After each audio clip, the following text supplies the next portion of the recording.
Hi చెప్పండి. తెలంగాణలో రేవంత్ రెడ్డి పరిపాలన విధానం ఏ విధంగా ఉంది? బాగుందండి. ఇప్పటికైతే ప్రస్తుతానికి చెప్పిన గ్యారంటీలు అయితే అమలు చేస్తున్నాడు. అంటే గ్యారెంటీలు అమలు చేశారంటున్నారు కదా, ఏవేవి చేశారు?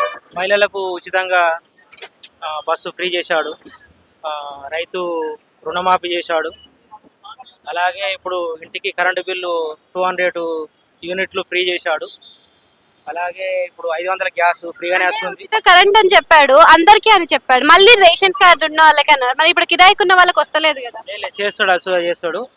ఇప్పుడు అవి సుతా కానోలే సుతా ఇప్పుడు అప్లికేషన్ పెట్టుకుంటే వాళ్ళకు సుతా జరుగుతుంది ఇప్పుడు ప్రస్తుతానికి. అంటే ఈ హైడ్రా సిస్టమ్ పరిస్థితి ఏంటంటారు? అంటే పేదవాళ్ళు కూడా కట్టుకుంటా ఉంటారు కదా, మరి వాళ్ళకి ఏం చేస్తే బాగుంటుంది?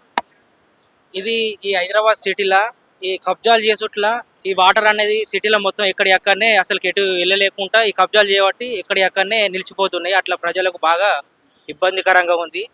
ఈ హైడ్రా చుట్ల ఇప్పుడు కొంచెం ఈ చెరువులలో ఉన్న కబ్జా చేసిన ఏవైతే ఉన్నాయో అవన్నీ మొత్తం కూలగొడితే హైడ్రాతోని ఈ వాటర్ అనేది చెరువులకు వెళ్ళిపోవడం జరుగుతుంది. అప్పుడు ఈ సిటీలో ఉన్న వాటర్ అన్ని చెరువులకు వెళ్ళిపోతే ప్రజలు బాగుంటారని అనుకుంటున్నాను. Thank you.